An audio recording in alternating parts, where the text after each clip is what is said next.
खुदा का हुक्म और एक माँ की दुआ है।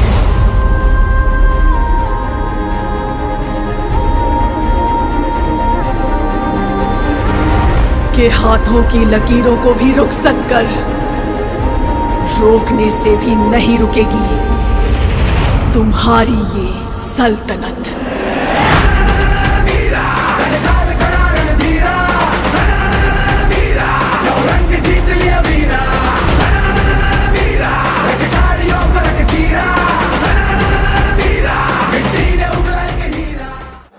यात्रेच्या निमित्तानं आणि करमाळा तालुक्यामध्ये होणाऱ्या विकास कामाच्या भूमिपूजन समारंभाच्या निमित्तानं ज्यांच्या हस्ते आपण या ठिकाणी 271 कोटीच्या 71 किलोमीटर 2 जिल्ह्याला जोडणाऱ्या रस्त्याचं भूमिपूजन केलं। त्याचबरोबर उजनी सारख्या धरणावरती 282 कोटीचा पर्यटन विकास आराखडा या दोन्ही भूमिपूजन कार्यक्रमाच्या साठी उपस्थित असलेले आमचे नेते, राज्याचे उपमुख्यमंत्री आदरणीय अजितदादा, या निमित्तानं उपस्थित असलेले तालुक्यातून आलेल्या लाडक्या बहीण, माता भगिनी आणि गावगावून आलेले सन्माननीय सर्व सहकारी पत्रकार बंधू, प्रथमतः आपल्या सगळ्याच्या वतीनं आदरणीय दादांचं, तटकरे साहेबांचं, रुपालीताईंचं आणि बबनदादांचं सगळ्याच्या वतीनं प्रथमतः मी मनपूर्वक या ठिकाणी स्वागत करतो। आणि आज तुम्ही सगळ्या मंडळींनी या तालुक्याच्या विकासाच्या प्रक्रियेमध्ये वेळ देऊन आज आमच्यावरती आशीर्वाद देण्याची भूमिका घेतली, त्याबद्दल आपल्या सगळ्याच्या वतीनं या सगळ्यांचं मनपूर्वक या ठिकाणी स्वागत करतो।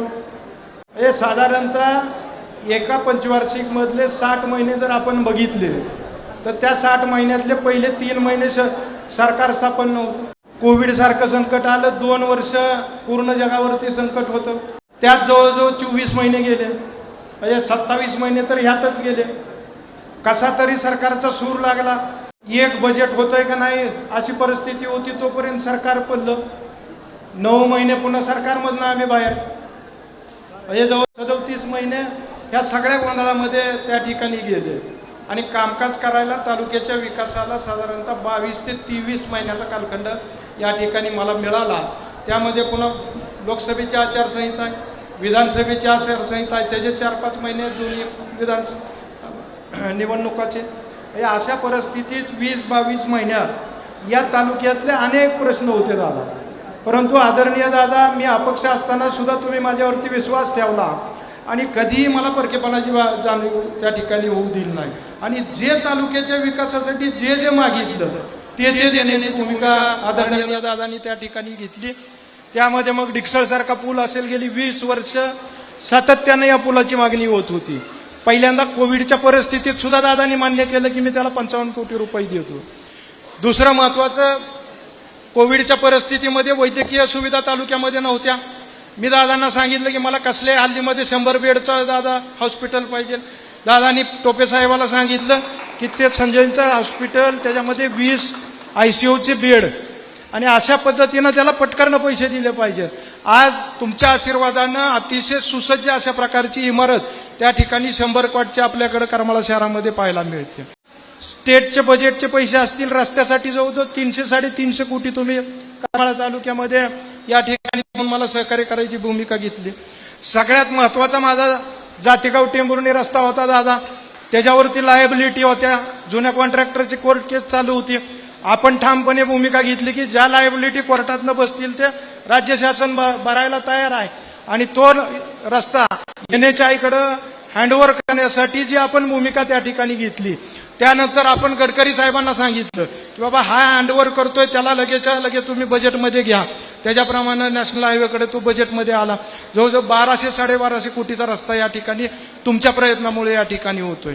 आज या ठिकाणी 71 किलोमीटरचा 250 कोटीचा हा हयाममधला रस्ता राशीनपासून ते वेणेगावपर्यंत आपण त्या ठिकाणी नेऊन जोडतोय. म्हणजे 2 जिल्ह्याच्या सरहद्दीपासून 2 जिल्ह्याला जोडणारा रस्ता या ठिकाणी दिला.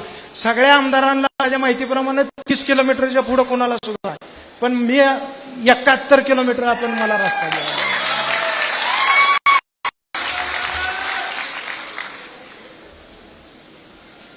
या ठिकाणी करमाळा शहरामध्ये नगरपालिकेला आमच्या बिल्डिंग नव्हती. नगरपालिकेमध्ये टाउन हॉलची मोठ्या प्रमाणामध्ये लोकांची मागणी होती की कुठलंच सांस्कृतिक भवन इथं आतापर्यंत नाहीये.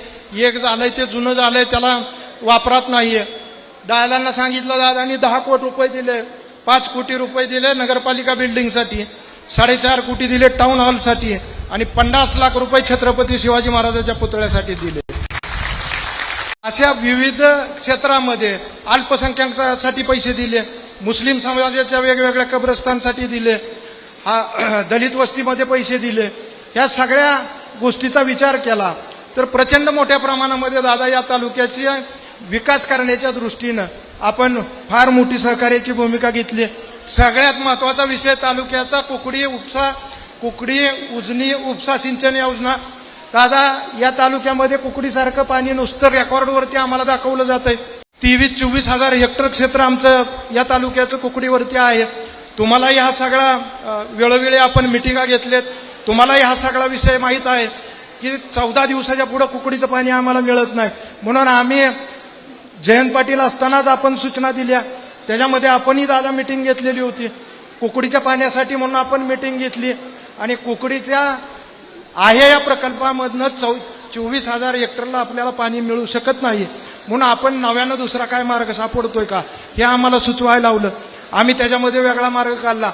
आमचं कुकडीचं पाणी तुम्ही उजनीत द्या, दोघांचं कॅशमेंट एक आहे आणि उजनीतून आम्हाला 2 ठिकाणी पाणी उचलायला परवानगी द्या. पाणी कुकडीचंच आहे आमचं आणि 2 ठिकाणी आपण, एक ठिकाणी कितूरवरून आणि एक ठिकाणी वासिंब्यावरून तेच पाणी उचलतोय आणि कुकडीच्या सगळ्या जेवढा इन्फ्रास्ट्रक्चरवरती आपल्याकडे खर्च झाला आहे त्याच्यामध्ये पाणी टाकून आमचं हक्काचं 24 हजार हेक्टरचं पाणी आहे.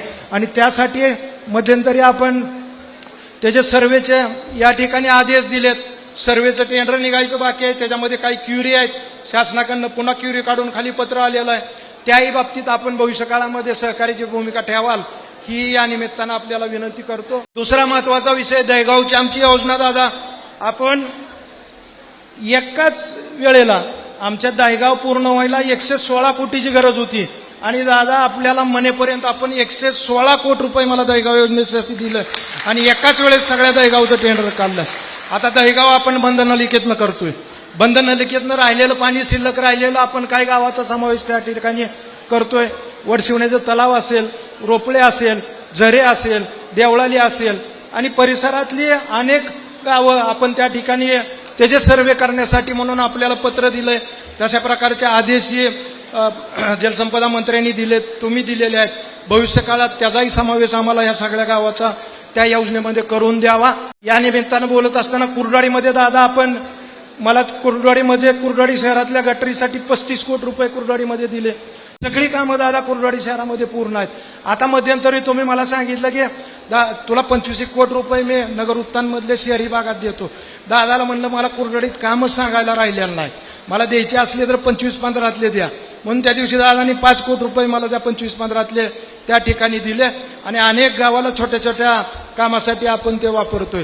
म्हणजे अशा पद्धतीनं ज्या ज्या ठिकाणी मी आपल्याला विनंती केली, आज आमच्याकडे बऱ्याच दिवसाची मागणी होती सिनियर डिव्हिजन कोर्टाचं त्या ठिकाणी व्हावं, कारण आम्हाला बार्शीला जावं लागत होतं. दादा 1 वर्ष 1.5 वर्ष मागे लागून आपल्या सहकार्यातून सिनियर डिव्हिजन या ठिकाणी झालं. कोर्टाचं जी बरेच दिवसाची मागणी होती, लोकांना त्या ठिकाणी हेलपाटे घालावे लागत होते. म्हणजे अशा पद्धतीनं ज्या ज्या ठिकाणी आम्ही या तालुक्याच्या विकासासाठी मागणी केली, आपल्याला विनंती केली, त्या त्या ठिकाणी सढळ हातानं दादा आपण त्या ठिकाणी विकासासाठी मदत केली. त्याबद्दल आपल्या सगळ्यांचं या ठिकाणी मनपूर्वक धन्यवाद मानतो. दादा लाडकी बहीण योजनेत सुद्धा या तालुक्यामध्ये एकूण अर्ज 62,344 दाखल आहेत. त्याच्यापैकी जवळजवळ 60,867 महिला भगिनींना या ठिकाणी लाडकी बहीण योजनेचा लाभ मिळतोय. मी अनेक ठिकाणी चर्चा करत असताना सांगतेत, मला माता भगिनी सांगतेत की 1,500 रुपयामध्ये आता नवीन कंपन्या येतात. स्कूटीचा सुद्धा महिन्याला हप्ता 1,500 भागवून स्कूटी सुद्धा द्यायला चालू केली म्हणले. काही महिला भगिनींची इच्छा होती मोबाईल घ्यायचा चांगला, EMI सुरू झाली, कंपन्या आल्या आणि त्याच्या माध्यमातून आता 1,500 रुपयाच्या ह्याच्यावरती जे महिला भगिनींनी आर्थिक चणचण होती, परंतु आपली इच्छा पूर्ण करता येत नव्हती. या माध्यमातून ती इच्छा पूर्ण व्हायला लागली. तरी सुद्धा दुष्काळाच्या बाबतीत दुष्काळ निधी 340 कोटीच्या आसपास सगळा या तालुक्याला आपल्या माध्यमातून मिळाला. वेगवेगळ्या योजनेच्या माध्यमातून 340 कोटी शेतकऱ्यांना या ठिकाणी म्हणजे अतिशय चांगल्या पद्धतीनं आपण सहकार्य केलं. चिकलठाणजी ऊर म्हणून 16 किलोमीटरचा रस्ता होता, तुम्हाला मी वेळोवेळी सांगितलं. तोही रस्ता आपण 3 बजेटमध्ये करून 16 किलोमीटर त्या ठिकाणी दिला. त्यामध्ये तो नवीन तंत्रज्ञानामधून आपण त्या ठिकाणी सॉईल कॉन्झर्वेशन मध्ये त्या ठिकाणी तो रस्ता घेतला आणि रोज 1 किलोमीटर काम करून जवळजवळ 20-25 दिवसामध्ये ते काम त्या ठिकाणी संपवलं. अशा पद्धतीनं जिथं जिथं मी आपल्याला विनंती केली त्या ठिकाणी आपण सहकार्य केलं. मी आपल्या सगळ्यांचं स्वागत करून मी माझं लांबलेलं स्वागतपर या ठिकाणी प्रास्ताविक या ठिकाणी संपवतो. जय हिंद, जय महाराष्ट्र. विविध विकास कामांचे भूमिपूजन केले. आपलं तहसीलदार प्रशासकीय इमारत महाराष्ट्रामध्ये वेगवेगळ्या भागामध्ये आम्ही प्रशासकीय इमारत करतोय. माझ्या माहितीप्रमाणे 25 कोटीची किंमत. एक मोठी इमारत अलीकडच्या काळामध्ये त्या भागातले ग्रामस्थ गेल्यानंतर एकाच इमारतीत प्रांत ऑफिस, मामलेदार ऑफिस, कृषी विभाग, वेगवेगळे विभाग जे तुम्हाला लागतात ते एका इमारतीमध्ये असले तर काम करायला सोपं जातं. आणि संजय मामाची मागणी होती की दादा या भागातल्या जनतेने मला मनापासून निवडून दिलेलं आहे, मला या भागाचा सर्वांगीण विकास करायचा आहे. मी अपक्ष निवडून आलेलो असलो तरी इमाने इतबारे 5 वर्ष मी तुमच्याबरोबर राहील, मी कधी इकडं तिकडं जाणार नाही. एक तुमचा सहकारी, तुमचा आमदार, घरातला परिवारातला आमदार या नात्याने मी तुमची साथ सोडणार नाही, राष्ट्रवादीची साथ सोडणार नाही. पण मी आणलेली कामं झाली पाहिजे. माझ्या करमाळा तालुक्याचा आणि ह्या विधानसभा मतदारसंघाचा विकास झाला पाहिजे. मी पण मान्य केलं, माझ्याकडे अर्थ मंत्रालय होतं, त्याच्यामुळे निधी कुणाला कसा द्यायचा ते बरंचसं माझ्या हातात असतं. आपण गावाकडची माणसं, माझ्या मायमाऊली गावाकडच्या, आपल्याला माहितीये पंगत बसल्यानंतर वाढप्या ओळखीचा असला तर जेवायला मजा येते. नेमका वाढप्या मीच होतो आणि पंक्तीमध्ये संजय मामा होता. नेमका त्याच्याजवळ आला की ते म्हणलं, मी काय म्हणलं, मी तुम्हाला पाठिंबा देणार, मला काही मंत्रिपद नको, काही नको, काही नको, पण मला माझ्या करमाळा विधानसभा मतदारसंघामध्ये तुम्ही जास्त दिलं पाहिजे. आणि तशा पद्धतीनं करमाळाकरांनो माझं तुम्हाला सांगणं आहे, 3 वर्षात मी आणि राष्ट्रवादी काँग्रेस पक्षाने वेगवेगळ्या आमदारांना निधी देत असताना तुमच्या आमदाराला 3,000 कोटी रुपयाचा निधी दिला. 3,000 कोटी रुपयाचा निधी दिला. त्याच्यामध्ये आत्ताच प्रशासकीय इमारतीचं भूमिपूजन केलं. झरे फाटा येथील हॅम रोडचं तुमच्या सगळ्यांच्याच देखत तिथं त्या ठिकाणी नारळ फोडला. जवळपास 271 कोटी रुपयाचं हे हॅमचं काम आहे. तर 5 वर्ष आपली असते ना, खोटं नाही सांगत करमाळाकरांनो, 5,000 कोटी रुपये तुम्हाला मी दिले असते. हरकत नाही, वेळ गेली नाही. पुढं विधानसभेच्या निवडणुका आहेत, नोव्हेंबरमध्ये बहुतेक लागतील. त्यावेळेस संजय मामा शिंदे उभा राहणार आहे, त्याला निवडून द्या. तुमची पुढची 5 वर्षाची कामं करून द्यायची जबाबदारी आपली, हा आपला शब्द आहे. हा अजितदादाचा वादा आहे, दादा कधी वादा खोटा करत नाही. मित्रांनो, एक गोष्ट तुम्ही त्या ठिकाणी बघा, आतापर्यंत जेवढे आमदार इथनं निवडून गेले त्याच्यामध्ये सगळ्यात जास्त कुठल्या आमदाराच्या कारकिर्दीमध्ये निधी आला तर तो हा पठ्या संजय मामाच्या कारकिर्दीत आला. त्या गरीब महिलेला 1,500 रुपये मिळाले तर ह्यांच्या का पोटात दुखतंय. ही योजना बंद करावी का बंद करू नये. बंद करावी त्यांना वाटत असेल त्यांनी हातवर करा, आणि बंद करू नये वाटत असेल त्यांनी हातवर करा. सगळ्याला वाटतं की बंद करू नये. हे माझ्या मायमाऊली ही भावाचा वाद आहे, मी बंद होऊन देत नाही, पण ते तुमच्या हातात आहे. बंद होऊन द्यायचं नसेल तर तुम्हाला महायुतीचं सरकार आणावं लागेल. तर तुम्हाला उद्या विधानसभेला संजय मामाला निवडून द्यावं लागेल, त्याचं बटन दाबावं लागेल. मी आता ह्याच्यावर येतोय, तुम्ही संजय मामाला निवडून द्या. मी आदिनाथ आणि मकाई कारखाना जागेवर नाही ना आणला. अजित पवार नाव सांगायचं नाही. हे 4 सप्टेंबर 2024 नियोजित कोकणी उजनी उपसा सिंचन योजनेच्या सर्वेक्षणासाठी महामंडळाच्या सिंचन बिगर सिंचन खात्यातून निधी उपलब्ध होणे. सर्वे करता निधी दिलेला आहे उपलब्ध करून. एकदा सर्वे होऊ द्या, पुढच्याही गोष्टी आपण करू. कधी करू? मामाचं बटन दाबा. नवीन गावं जोडण्याच्या करता मला त्या ठिकाणी पत्र संजय मामाने दिलं. मी ते आपल्या जलसंपदा मंत्री देवेंद्र फडणवीस यांना दिलं. अमुस जलसंपदा कारवाई तत्वर करावी.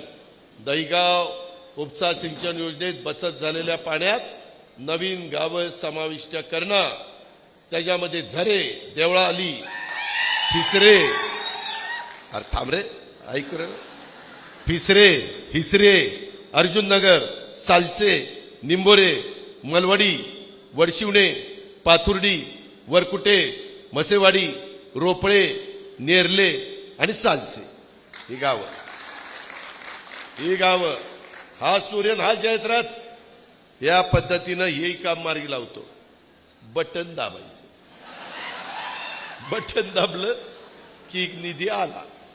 संजय मामा आणि दत्ता मामा दोन्ही मामा, पण माझे मामा, माझे आमदार, एक इंदापूरचा आणि करमाळ्याचा माझ्याकडे आले. म्हणले दादा तेच पुणे आणि अहमदनगर म्हणजे अहिल्यानगर आणि सोलापूर ह्याच्यात ते उजनी धरण आहे, तिथं आम्हाला कुगाव ते शिरसोडी, माझं इंदापूरचं शिरसोडी, करमाळ्याचं कुगाव पूल द्या. पूल कितीचा असतो? 50 कोटीचा, 25 कोटीचा, 60 कोटीचा. मी मराठीत सांगितलं अरे दोन्ही माझे आमदार आहेत, दिला पूल दिला. आणि गेलोय मुंबईला प्लॅन इस्टिमेट करायला लागलो. शाळेला 395 कोटीचा पूल. पण शब्द दिला होता. त्याच्यामध्ये 23 ऑगस्टला मी स्वतः जाऊन दोन्ही मामा आणि मी भूमिपूजन केलं, काम सुरू झालं. आणि त्या पद्धतीनं आजपर्यंत तुम्ही जसं मला साथ दिलेली आहे, राहिलेली पण कामं करण्याच्या करता तुम्ही मला आणि संजय मामाला साथ द्या. आम्ही तुमची राहिलेली पण कामं अतिशय उत्तम पद्धतीनं मार्गी लावू, हा शब्द तुम्हाला देतो. आपली रजा घेतो. जय हिंद, जय महाराष्ट्र.